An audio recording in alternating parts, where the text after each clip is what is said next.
Shalom Bapak, Ibu, Saudara-saudari kekasih Kristus. Apa kabarnya? Senang saya, Liana Pujiastuti, dapat menjumpai Anda kembali dalam sapaan dan renungan pagi GKI Salatiga hari ini, Rabu 15 Maret 2023. Doa saya selalu, semoga Bapak, Ibu, Saudara tetap sehat dan bahagia. Dalam masa Prapaskah ini, kiranya kita makin merapat ke salib, ikut merasakan sengsara Kristus. Dalam masa ini, kita makin dekat dengan Tuhan dalam doa, dengan puasa atau pantang, dan murah hati. Marilah kita memohon bimbingan Roh Kudus agar dapat melaksanakan firman-Nya dalam keseharian kita.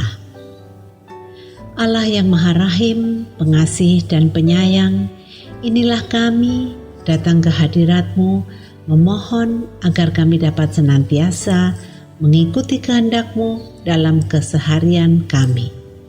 Bantulah kami untuk lebih mengutamakan-Mu dan menyenangkan hati-Mu.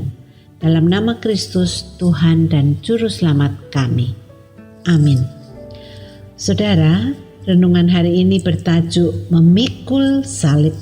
Firman Tuhan yang mendasari renungan hari ini diambil dari Injil Markus pasal 15 ayat 21 yang demikian bunyinya. Pada waktu itu lewat seorang yang bernama Simon orang Kirene, ayah Alexander dan Rufus yang baru datang dari luar kota, dan orang itu mereka paksa untuk memikul salib Yesus.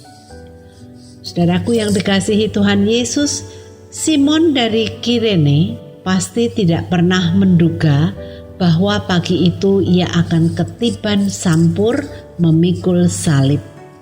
Melenggang dengan santai dari luar kota, dia berpapasan dengan serombongan serdadu yang sedang mengawal seseorang dengan luka di sekujur tubuhnya sedang memanggul salib.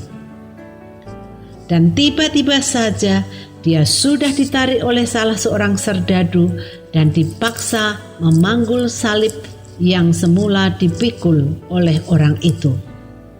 Anda bisa membayangkan reaksi Simon ketika salib yang berat itu dipaksakan ke atas bahunya. Mungkin dia terkejut, ingin menolak dan berontak, tapi takut kepada para serdadu. Namun rupanya Simon menyikapi tugas itu dengan tepat. Hasilnya, ia berjumpa dengan Yesus dan itu mengubah seluruh kehidupannya, masa depannya, dan keluarganya.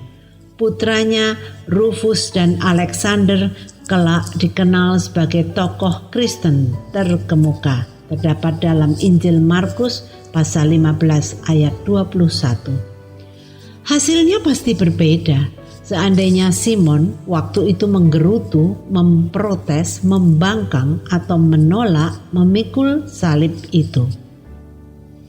Saudara, bukankah hal ini juga menggambarkan hidup kita secara tepat?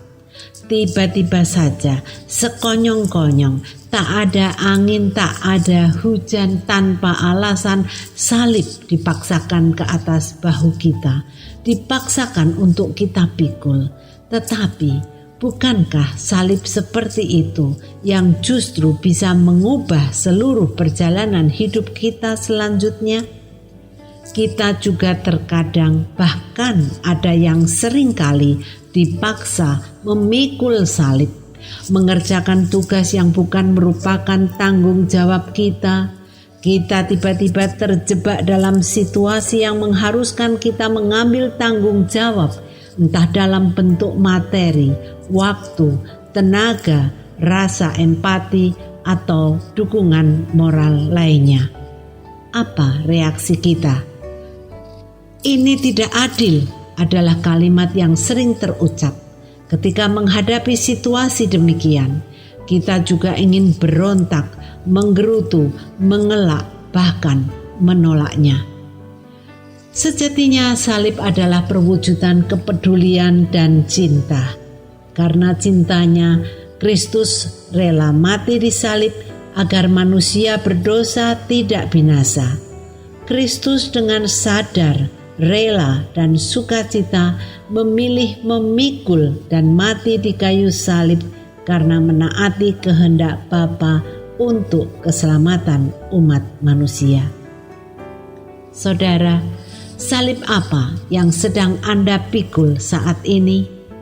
Maukah Anda memikulnya dengan rela dan sukacita sebagai tanda cinta Anda kepada Tuhan dan sesama?